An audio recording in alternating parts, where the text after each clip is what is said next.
इमाम साहब रोजाना मेरी बेटी को दीनी तालीम देने आते तो उसके लिए कभी चूड़ियां तो कभी झुमके लेकर आते और मेरी बेटी का हाथ पकड़कर कहते, तुम मेरी बेटी हो और तुम्हारी माँ मेरी बीवी है। मेरी बेटी रोज मुझे बताती और मुझे इमाम साहब पर बहुत गुस्सा आता।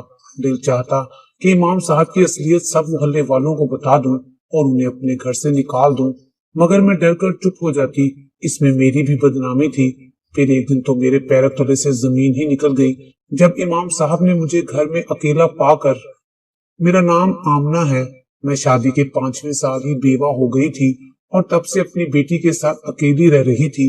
बेटी की खातिर दूसरी शादी नहीं की थी।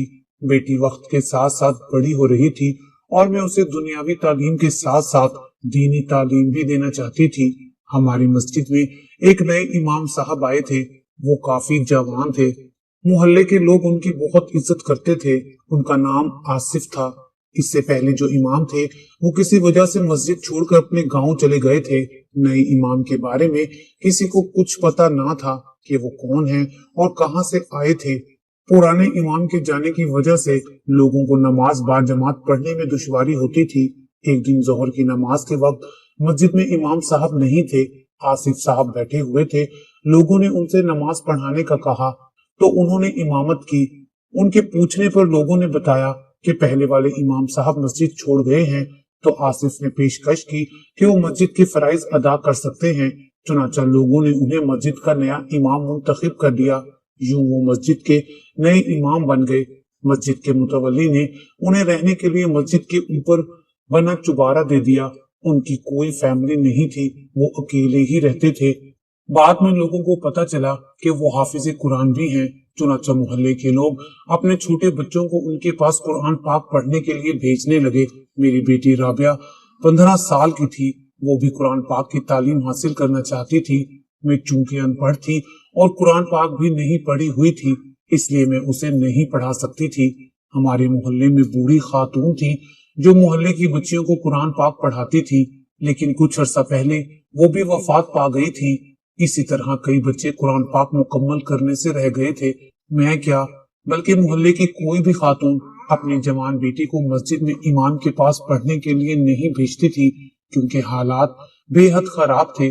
किसी की नीयत कब खराब हो जाए कोई पता ही नहीं।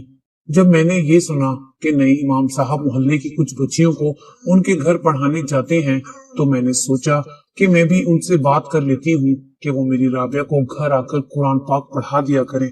चुनाचा एक दिन असर के बाद मैं अपने भांजे के साथ उनके घर चली गई। उनके घर का दरवाजा बाहर ही खुलता था। दस्तक देने पर इमाम साहब बाहर आए। सलाम करने के बाद मुझसे पूछा कि मोहतरमा आप किस सिलसिले में आई हैं। मैंने इस्लाम का जवाब देने के बाद कहा कि इमाम साहब, मेरी बेटी की उम्र 15 साल है और उसने अधूरा कुरान पाक पढ़ा हुआ है। मैं चाहती हूँ कि आप मेरे घर आकर उसे पढ़ा दें। जितना मुझसे हो सका मैं आपको हदिया दे दिया करूंगी। इमाम साहब के चेहरे पर चमक लहराई और उन्होंने फौरन हामी भर ली और कहा कि मैं कल से असर के बाद आपके बच्चे को पढ़ाने आया करूंगा। और रही बात हदिये की, तो उसकी कोई जरूरत नहीं। मैं कुरान पाक अल्लाह की रजा की खातिर पढ़ाऊंगा। मैं वापस घर आ गई। मैंने राबिया को बताया तो वो भी खुश हो गई। मैं एक बेवा औरत थी। मेरे मरहूम शोहर के मार्केट में जूतों की दुकान थी। रात के किसी पहर मार्केट की एक दुकान में शॉर्ट सर्किट के बाइस आग लगी, जिसने देखते ही देखते बाकी दुकानों को भी अपनी लपेट में ले लिया। उसी रात मेरे शोहर भी दुकान में मौजूद थे, क्योंकि उस रात उन्होंने दूसरे शहर से सामान मंगवाया था और वो सामान सेट कर रहे थे। उन्होंने अपनी दुकान का शटर नीचे गिराया हुआ था, इसलिए उन्हें आग का पता ना चल सका और आग की लपेट में आ गए। जैसे ही कानों में आग लगने की खबर लोगों को हुई, तो उन्होंने अपनी मदद आग के तहत आग बुझाना शुरू कर दी। मेरे शोहर उसी आग की लपेट में आकर जलकर कोयला बन गए। जब हम माँ बेटी को पता चला तो हमारे घर में कोहराम मच गया। मेरे शोहर की वफात के बाद हम माँ बेटी अकेले रह गए। मेरे वालिदैन जिंदा नहीं थे और ना ही कोई बहन या भाई था जो हमारा सहारा बनता। अल्लाह का शुक्र है कि हमारा अपना घर था। मेरे पास जितनी जमा पूंजी थी वो आहिस्ता आहिस्ता खत्म हो गई। इज्जत खत्म हो गई और फिर जब हालात बहुत खराब हुए तो मैं घर से निकल पड़ी। मेरी जानने वाली नजदीकी फैक्ट्री में काम करती थी। जब मैंने उससे बात की तो उसने मुझे भी फैक्ट्री में मुलाजमत दिलवा दी। मैं सुबह 8 बजे जाती और शाम 5 बजे घर आती। राबिया पढ़ रही थी। वो मोहल्ले की लड़कियों के साथ स्कूल चली जाती थी और उनके साथ ही वापस आती थी। मुझे अपने शोहर की मौत का गम तो था, लेकिन अल्लाह के आगे किसकी चलती है। जो अल्लाह को मंजूर होता है वो ही होता है, इसलिए मैंने भी सब्र कर लिया था। मेरे शोहर का नाम अख्तर था और उन्हें फौत हुए 5 साल हो गए थे। वो बहुत ही नेक और रहम दिल इंसान थे। जब मुझे उनकी याद आती तो आंखें नम हो जाती थी। हमने इकट्ठे 5 साल गुजारे थे। शायद हमारा साथ इतने साल तक का था। इमाम साहब असर के बाद राबिया को पढ़ाने आ गए। मैंने उन्हें सहन में बिठाया और राबिया को बुला लिया। वो कुरान पाक लेकर आ गई थी। इमाम साहब ने उसे खूब प्यार किया। मैं घर के काम काज में मसरूफ थी। खामोशी से इमाम साहब को देखती रहती। वो पढ़ाने के साथ साथ बड़े गौर से राबिया को देखते रहते। उनका यूं देखना मुझे बड़ा अजीब लगता था। राबिया ने जितना भी कुरान पाक पढ़ा था वो अपने बाप से ही पढ़ा था। इमाम साहब के पढ़ाने का अंदाज भी मेरे शोहर जैसा ही था। इमाम साहब बाकायदा से राबिया को पढ़ाने घर आते थे। आते साथ ही वो पहले राबिया को शफकत भरा प्यार देते और फिर पढ़ाते थे। कभी कभी पढ़ाने के दौरान वो मुझे भी देख लेते थे, लेकिन उनका यूं देखना मुझे बहुत बुरा लगता था। मैं किसी से इस बारे में जिक्र भी नहीं कर सकती थी, क्योंकि मेरा शोर हयात नहीं था। खामखा लोग गलत मतलब निकाल लेते और पूरे मोहल्ले में मेरी बदनामी हो जाती। वो मेरी बेटी को पढ़ाते और फिर मगरिब से 10-15 मिनट पहले चले जाते। एक दिन जब वो राबिया को पढ़ा रहे थे तो मैंने उनसे पूछा, इमाम साहब आपके बीवी बच्चे कहाँ होते हैं? इमाम साहब ने एक गहरी सांस ली और कहा कि मेरे बीवी बच्चे मेरी आंखों के सामने हैं। इमाम साहब की बात मेरी समझ में ना आई। मेरे दोबारा पूछने पर उन्होंने टाल दिया और कहा, आपकी समझ में नहीं आएगा, बहुत लंबी कहानी है, फुर्सत मिली तो सुनाऊंगा। मैंने उनके लहजे में दुख महसूस किया था। उनके चेहरे पर भी उदासी छा गई थी, जैसे वो अपने बाल बच्चों के जिक्र पर अफसुर्दा हो गए हों। मेरे अंदर तजस्सुस था और मैं उनसे उनके बाल बच्चों के बारे में पूछना चाहती थी, लेकिन उनके अफसुर्दा होने पर खामोश हो गई। अगले रोज इमाम साहब राबिया को पढ़ाने आए तो उनके हाथ में चूड़ियों का एक डब्बा था। उन्होंने वो डब्बा राबिया को देते हुए कहा, ये मैं तुम्हारे लिए खरीद कर लाया हूँ, तुम पहनोगी तो बहुत अच्छी लगोगी। मेरे दिल में खटका हुआ कि कहीं इमाम साहब मेरी बेटी पर डोरे तो नहीं डाल रहे। राबिया चूड़ियां लेकर खुश हो गई थी, पर मुझे परेशानी हो गई थी। मेरी बेटी अभी छोटी और कच्चे जहन की थी। उसे मर्दों के नफ्सियात के बारे में कुछ इल्म ना था। मेरे अंदर खतरे की घंटी बज चुकी थी। मैं मुहतात हो गई थी। सोचा था कि जब अगली बार इमाम साहब ने राबिया को कोई तोहफा देने की कोशिश की तो मैं मना कर दूंगी। अगले दिन इमाम साहब छुट्टी पर थे। उन्होंने एक बच्चे के हाथ कहलवा भेजा था कि मुझे जरूरी काम से कहीं जाना है, इसलिए मैं आज पढ़ाने नहीं आऊंगा। मेरे दिल में एक ख्याल आया।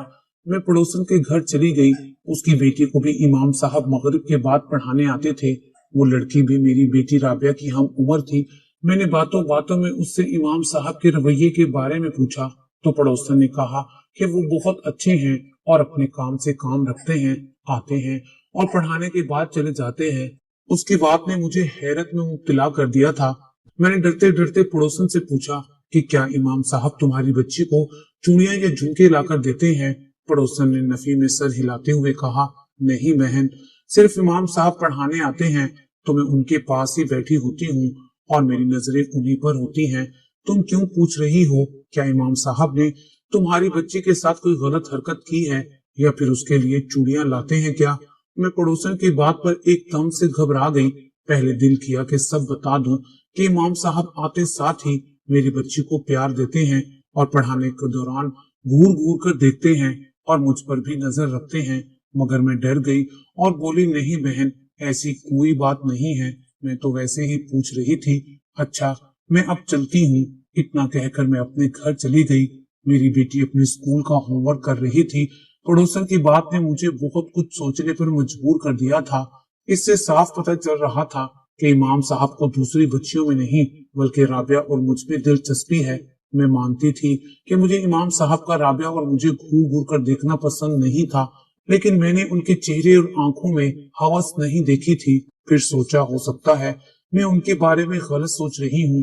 फिर ख्याल आता کہ میں بیوہ ہوں، اکیلی رہتی ہوں، کہیں امام صاحب کی نظر مجھ پر تو نہیں۔ اس رات میں کافی دیر تک جاگتی رہی، اپنے اور رابعہ کے بارے میں سوچتی رہی۔ بالآخر میں نے فیصلہ کیا کہ میں اب رابعہ کو امام صاحب کے پاس پڑھنے نہیں دوں گی۔ کل جب امام صاحب آئیں گے تو میں ان سے معذرت کر لوں گی، لیکن بہانہ بھی ضروری تھا۔ میں نہیں چاہتی تھی کہ میرے کسی وار سے امام صاحب کو تکلیف ہو اور ان کی دل آزاری ہو۔ رابعہ کو اسکول سے چھٹی تھی۔ اس دن اس نے امام صاحب کی دی ہوئی چوڑیاں پہنی ہوئی تھی۔ چوڑیاں واقعی خوبصورت تھیں اور رابعہ کی کلائیوں میں بہت پیاری لگ رہی تھی۔ میں نے رابعہ سے کہا کہ بیٹی میری بات سنو، تم آئندہ امام صاحب کے پاس نہیں پڑھو گی۔ رابعہ میری بات سن کر حیران رہ گئی، مجھ سے خفا ہو گئی اور دوبارہ پوچھا، اماں کوئی وجہ تو ہوگی نا؟ میں نے 20 سپارے پڑھ لیے ہیں، اب 10 سپارے رہ گئے ہیں، وہ مکمل ہونے دیں ورنہ میرا قرآن پاک ادھورا رہ جائے گا، پھر میں کیسے پڑھ پاؤں گی؟ ہمارے محلے میں تو کوئی اور قرآن پاک بھی نہیں پڑھاتا۔ اس کی بات بھی ٹھیک تھی، لیکن میرے دل میں ایک عجیب سا خوف تھا۔ میں نے سختی سے کہا کہ بس کہہ دیا نا کہ تم امام صاحب کے پاس نہیں پڑھو گی، اور اب کوئی لفظ نہیں بولنا۔ وہ خفا ہو کر کمرے میں چلی گئی اور میں سر پکڑ کر بیٹھ گئی۔ امام صاحب آہستہ آہستہ میری بچی کو اپنی طرف ورغلا رہے تھے اور میں مزید برداشت نہیں کر سکتی تھی۔ اس دن بھی امام صاحب رابعہ کو پڑھانے نہ آئے۔ میرے ذہن میں خیال آیا کہ شاید انہیں بھنک پڑ گئی ہے کہ ان کا رابعہ اور مجھے گھور گھور کر دیکھنا اور رابعہ کو پیار دینا مجھے پسند نہیں آیا، اس لیے شاید وہ خود ہی رابعہ کو پڑھانا چھوڑ گئے ہیں۔ میں دل ہی دل میں خوش تھی کہ چلو میرے کہنے سے پہلے ہی امام صاحب خود ہی پڑھانا چھوڑ گئے ہیں۔ تقریباً 4-5 دن تو ایسے ہی گزر گئے۔ امام صاحب مسجد میں تو ہوتے تھے لیکن رابعہ کو پڑھانے نہیں آتے تھے۔ میں نے ایک دن پھر پڑوسن سے پوچھ لیا کہ امام صاحب کیا تمہارے بچے کو پڑھانے آ رہے ہیں؟ اس نے بتایا کہ نہیں، وہ شاید اب کسی ضروری کام میں مصروف ہیں، اس لیے وہ نہیں آ رہے۔ میں سمجھ گئی تھی کہ انہوں نے بچیوں کو پڑھانا نہیں چھوڑا تھا، بلکہ وہ اپنے کسی کام میں مصروف تھے۔ اس کا مطلب تھا کہ وہ پڑھانے کے لیے آئیں گے۔ پھر ایک دن عصر کے بعد دروازے پر دستک ہوئی۔ اس دن رابعہ کی طبیعت خراب تھی، وہ صحن میں چارپائی پر سو رہی تھی۔ میں نے دروازہ کھولا تو باہر امام صاحب کھڑے تھے۔ سلام کرنے کے بعد کہا کہ خاتون میں معذرت چاہتا ہوں، دراصل میں اپنے ذاتی کام کے سلسلے میں تھوڑا مصروف تھا، اسی لیے کسی بچے کو پڑھانے نہیں جا سکا۔ آج فارغ ہوا ہوں تو آ گیا ہوں۔ رابعہ پڑھنے کے لیے تیار ہے۔ میری نظر ان کے ہاتھ پر پڑی تو میں چونک گئی۔ ان کے ہاتھ میں ایک شاپر تھا جس میں شاید کچھ تھا۔ میں نے کہا کہ امام صاحب رابعہ کی طبیعت خراب ہے اور وہ سو رہی ہے، اس لیے وہ آج نہیں پڑھ سکے گی۔ میں چاہنے کے باوجود امام صاحب کو منع نہ کر پائی کہ وہ آئندہ سے پڑھانے نہ آیا کریں۔ مجھے یوں لگا جیسے میری زبان نے میرا ساتھ دینا چھوڑ دیا ہو۔ یہ سننا تھا کہ امام صاحب بے چین ہو گئے۔ انہوں نے پوچھا کہ رابعہ کو کیا ہو گیا ہے؟ اگر آپ اجازت دیں تو میں اسے دیکھنا چاہتا ہوں اور اس پر دم درود کرنا چاہتا ہوں۔ میرے دل میں کھٹکا ہوا تو میں نے انہیں منع کر دیا اور کہا کہ امام صاحب میں معذرت چاہتی ہوں، وہ سو رہی ہے، آپ ابھی جائیں۔ میں نے امام صاحب کے چہرے پر دکھ اور پریشانی کے تاثر واضح محسوس کیے تھے۔ جاتے وقت امام صاحب نے ہاتھ میں پکڑا ہوا شاپر میری طرف بڑھاتے ہوئے کہا، خاتون یہ میں کچھ چیزیں رابعہ کے لیے لایا تھا، اگر آپ برا نہ مانے تو یہ رابعہ کو دے دیجیے گا۔ نہ چاہتے ہوئے بھی میں نے امام صاحب سے شاپر لے لیا اور اندر چلی گئی۔ میں نے کرسی پر بیٹھ کر شاپر کھول کر دیکھا۔ شاپر میں رابعہ کے لیے جھمکے اور جولری تھی جو بے حد خوبصورت تھی۔ یہ سب دیکھتے ہی مجھے رابعہ کے باپ کی یاد آ گئی۔ جب وہ بھی کہیں جاتے تو میرے اور رابعہ کے لیے جولری لے کر آتے تھے، لیکن اس وقت یہ جولری امام صاحب لائے تھے جو مجھے بالکل اچھا نہیں لگا تھا۔ میں جولری دیکھنے میں مصروف تھی کہ رابعہ جا گئی۔ اس نے یہ سب چیزیں دیکھی تو خوش ہو گئی اور پوچھا کہ اماں یہ کون لایا ہے؟ میں نے بتایا کہ امام صاحب آئے تھے، میں نے انہیں بتایا تھا کہ تمہاری طبیعت خراب ہے اور تم سو رہی ہو، اور وہ یہ شاپر دے کر چلے گئے۔ جولری پا کر رابعہ بے حد خوش تھی اور میں اندر ہی اندر تاؤ کھا رہی تھی۔ امام صاحب بڑے دھڑلے سے یہ چیزیں دے کر چلے گئے تھے، حالانکہ اگر چاہتے تو وہ شاپر اپنے ساتھ ہی لے کر جا سکتے تھے۔ مجھے غصہ آ گیا اور میں نے رابعہ سے پوچھا، رابعہ سچ بتاؤ تمہارے اور امام صاحب کے درمیان کیا چل رہا ہے؟ میری بات سن کر رابعہ حیرت کے سمندر میں غوطے کھانے لگی۔ اس کے چہرے پر غیر یقینی تاثرات تھے۔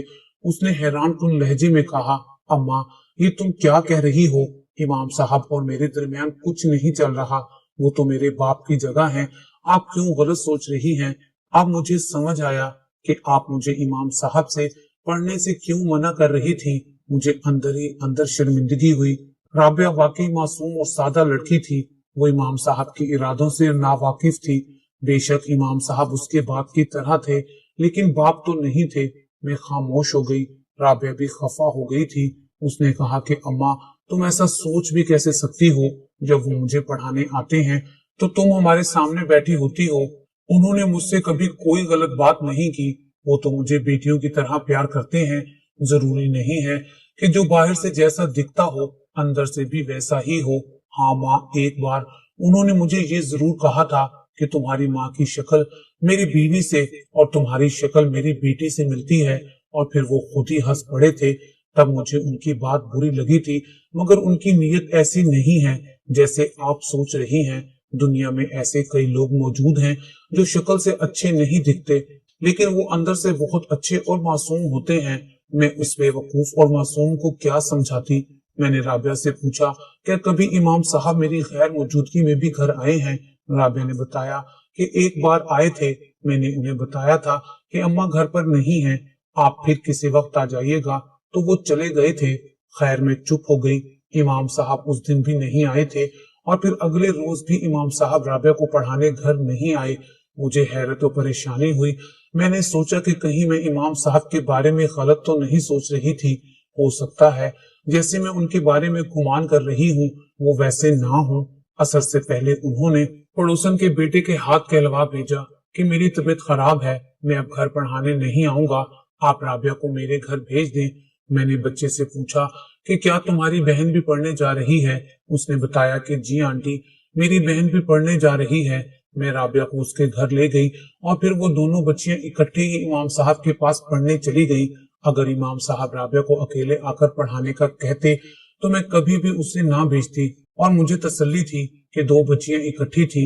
अब तो रोज का मामूल बन गया था कि राबिया पड़ोसन की बेटी के साथ इमाम साहब के घर उनके पास पढ़ने जाती और मगरिब से 15-20 मिनट पहले आ जाती। मैं राबिया से पूछती कि क्या इमाम साहब ने कोई बात की, तो वो कहती कि नहीं अम्मा, इमाम साहब ने कोई बात नहीं की, बल्कि दीन के हवाले से बहुत कुछ बताते हैं। एक दिन मेरी बेटी इमाम साहब के घर कुरान पाक पढ़ने गई। पड़ोसन की बेटी भी उसके साथ थी। वो दोनों शाम से पहले घर आ जाती थी, लेकिन उस रोज शाम हो गई थी, लेकिन वो वापस ना आई। मेरा दिल घबराया और दिमाग में खौफनाक किस्म के ख्यालात आने लगे। मैंने जल्दी से चादर ओढ़ी और घर से निकलकर इमाम साहब के घर चली गई। इमाम साहब के कमरे से बातें करने की आवाजें सुनाई दे रही थी। वो मेरी बेटी राबिया से बातें कर रहे थे। मुझे गुस्सा आ गया और मैं जल्दी से इमाम साहब के कमरे में दाखिल हो गई। अंदर दाखिल होकर जो मंजर मैंने देखा, मेरे पैरों तले से जमीन निकल गई। इमाम साहब तो मेरी बेटी को गले से लगाए खड़े थे और उसके सर पर प्यार कर रहे थे।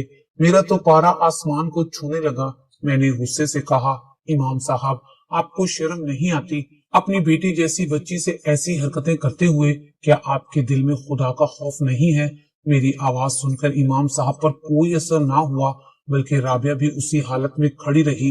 इमाम साहब ने तहम्मुल से कहा, खातून, क्या कोई बाप अपनी बेटी से ऐसी हरकतें कर सकता है? उनकी बात सुनकर मैं हैरान रह गई और बोली, क्या मतलब? तभी राबिया ने मुझे कहा, अम्मा, तुम परेशान ना हो, ये कोई गैर नहीं बल्कि मेरे हकीकी वालिद हैं। उन्होंने मुझे सारी बात बता दी है और वो तस्वीर भी दिखाई है जिसमें मैं उनके साथ खड़ी हूँ। ये सुनकर मेरा सर चकराने लगा और मेरे मुंह से बेअख्तियार निकला, नहीं, तुम्हारा बाप तो कब का वफात पा चुका है। इमाम साहब झूठ बोल रहे हैं। इमाम साहब मुस्कुराए और मेरे सामने आकर खड़े हो गए। फिर कहा, आमना बेगम, ये सच है कि मैं राबिया का हकीकी बाप और तुम्हारा शोहर हूँ। जब दुकान को आग लगी थी तो मैं जलकर मरा नहीं था, बल्कि जख्मी हो गया था और मेरा चेहरा जल गया था। लोगों ने मुझे फौरन अस्पताल पहुंचा दिया था। जो आदमी मेरी दुकान में जलकर मरा था वो मेरा शागिर्द था। मुझे उसकी मौत पर आज भी अफसोस होता है। अस्पताल वालों ने मेरे जले हुए चेहरे का इलाज किया, लेकिन इलाज के बाद मेरी शक्ल बहुत भयानक हो गई थी। मैं अपने आप को खुद भी पहचान नहीं पा रहा था। मैं अस्पताल में लावारसों की तरह पड़ा था। फिर डॉक्टर ने कहा कि अगर तुम्हारे चेहरे की प्लास्टिक सर्जरी कर दी जाए तो तुम ठीक हो जाओगे। चुनाचा मैंने अपने चेहरे की प्लास्टिक सर्जरी करवा ली थी। इस तरह मेरा नया चेहरा हो गया था और मैं 2 साल तक अपने इलाज के लिए अस्पताल में ही दाखिल रहा। तुम लोग यही समझते रहे कि मैं जलकर मर गया हूँ। अगर मैं अचानक तुम्हारे सामने आ जाता तो तुम शायद मेरी बात का यकीन ना करती। इसलिए मैंने मस्जिद की इमामत संभाली और तुम लोगों के करीब रहने लगा। मैं हर बार यही सोचता रहता था कि मैं खुद को तुम्हारे सामने कैसे जाहिर करूं। तुम शायद मुझे औबाश समझती रही, दिलो दिमाग में बदगुमानी पालती रही। एक दिन मैं तुम्हारा चेहरा देखकर समझ गया था, इसलिए मैंने तुम्हारे घर आकर पढ़ाना छोड़ दिया था। आज अचानक ही राबिया ने अपनी तस्वीर देख ली थी तो मैंने उसे सच बता दिया। तुम नहीं जानती आमना बेगम, मैंने ये वक्त कितना मुश्किल से गुजारा है। हर पल में तुम लोगों को याद करता था। जब मुझे कुछ समझ ना आया तो मैंने यही तरीका अपनाया और अल्लाह का शुक्र है कि मैं तुम लोगों को पाने में कामयाब हो गया हूँ। अपने शोहर को जिंदा सलामत देखकर मैं खुशी से निहाल हो गई थी। उसके चेहरे पर जख्म का एक निशान था जिसे देखकर मैंने पहचान लिया था। अगले दिन फजर की नमाज के वक्त मेरे शोहर ने मस्जिद में बैठे लोगों को सब कुछ बता दिया था और वो भी उसकी वापसी पर बहुत खुश थे।